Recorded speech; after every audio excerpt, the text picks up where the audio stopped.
मराठी माणसांची number 1 choice Marathi matrimony.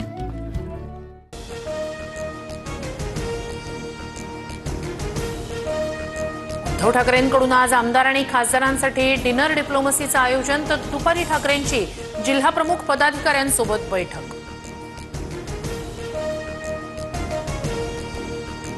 महाराष्ट्राच्या मनात आहे तेच करणार, वर्धापन दिनाच्या कार्यक्रमातून राज ठाकरेंसोबतच्या युतीवर उद्धव ठाकरेंकडून सकारात्मक संकेत।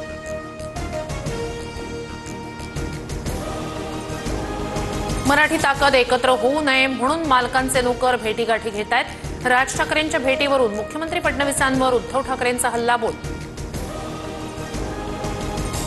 युती करता का म्हणत उद्धव ठाकरे किती उतावळे झाले, ठाकरे बंधूंच्या युतीच्या चर्चांवरून एकनाथ शिंदेंचा निशाणा।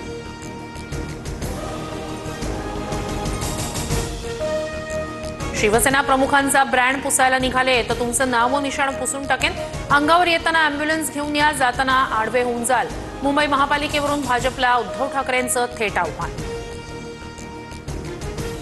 कमॉन किल्मी म्हणणाऱ्यांचा मुर्दा विधानसभेत महाराष्ट्रानं आधीच पाडलाय, मेलेल्यांना कोण मारणार, पालिका निवडणुकीतील आव्हानावरून शिंदेंचा ठाकरेंवर पलटवार। केंद्रीय गृहमंत्री अमित शहा आज मुंबई दौऱ्यावर, सहकार विभागाच्या कार्यक्रमांना शहा हजेरी लावणार। फडणवीस आणि गृहमंत्री अमित शहांमध्ये बैठक होण्याची ही शक्यता। मुख्यमंत्री फडणवीस आज जळगावच्या दौऱ्यावर, फडणवीसांच्या उपस्थितीत विविध कार्यक्रम, एका कार्यक्रमात खडसेही उपस्थित राहणार असल्याची माहिती। धनंजय मुंडे यांना दिलासा, करुणा मुंडेंना पोटगीची रक्कम देण्याच्या सत्र न्यायालयाच्या आदेशाला तात्पुरती स्थगिती। मुंडेंनी करुणा मुंडेंसोबत लग्न झाल्याचं हायकोर्टातही नाकारलं। एकीकडे हिंदी भाषेवरून वाद सुरू असताना नागपूर पालिकेच्या मराठी शाळेत विद्यार्थी मिळेना, एका शिक्षकाला 10 ऍडमिशनचं टार्गेट, विद्यार्थ्यांचं टार्गेट पूर्ण करण्यासाठी नागपूर मनपाच्या शिक्षकांची भटकंती। संत तुकाराम महाराजांचा पालखी सोहळा पुढील मुक्कामासाठी पुण्याकडे मार्गस्थ। नानापेठेतील श्री निवडुंगा विठ्ठल मंदिरात पालखीचा 2 दिवस मुक्काम, तर संत ज्ञानेश्वरांची पालखी भवानी पेठेत मुक्कामी असणार। महाराष्ट्र कर्नाटक सीमा प्रश्नी मुख्यमंत्री फडणवीसांच्या अध्यक्षतेत उच्चाधिकार समिती स्थापन, समितीत शरद पवार, पृथ्वीराज चव्हाण आणि नारायण राणेंचा समावेश। अहमदाबादमधील विमान अपघातातील 215 मृतांची ओळख पटली, 198 जणांचे मृतदेह कुटुंबाकडे सोपवले।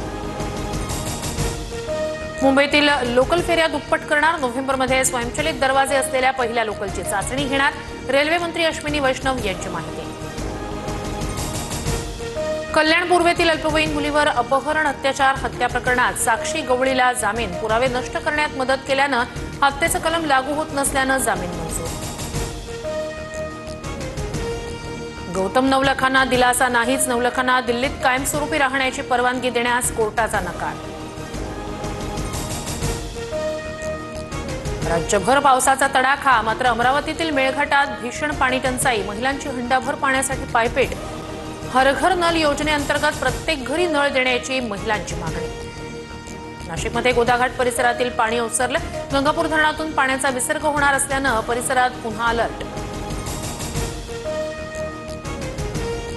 खडकवासल्यातून 15,000 क्युसेकनं पाण्याचा विसर्ग, मुठा नदीच्या पाणी पातळीत वाढ, पाणी भिडे पुलाच्या कठड्यापर्यंत पोहोचलं। नंदुरबार जिल्ह्यातील चांदसैली घाटाची पहिल्याच पावसात दयनीय अवस्था, अनेक ठिकाणी दरड कोसळली, सातपुड्यातील आदिवासी बांधवांचा जीव मुठीत धरून प्रवास। पालघर आणि मुंबईला आज पावसाचा रेड अलर्ट, नाशिक, पुणे, रायगडमध्ये मुसळधारेचा इशारा। रत्नागिरीत पावसामुळे नदीकाठच्या नागरिकांना स्थलांतरित होण्याच्या सूचना।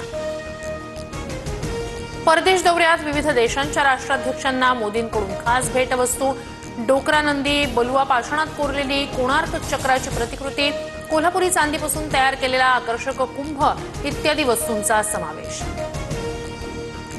TV9 नेटवर्कतर्फे दुबईत न्यूज 9 ग्लोबल समिटचं आयोजन, अनेक दिग्गज कार्यक्रमात सहभागी, भारत UAE भागीदारीच्या माध्यमातून व्यापार ते तंत्रज्ञानापर्यंतच्या विविध पैलूंवर मान्यवरांकडून विचार मंथन। भारत इंग्लंड कसोटी मालिकेला आता तेंडुलकर अँडरसन ट्रॉफी अशी नवी ओळख, सचिन तेंडुलकर, जेम्स अँडरसनच्या हस्ते ट्रॉफीचं अनावरण। आजपासून भारत आणि इंग्लंडमध्ये 5 सामन्यांची कसोटी मालिका। मराठी माणसांची number one choice Marathi matrimony.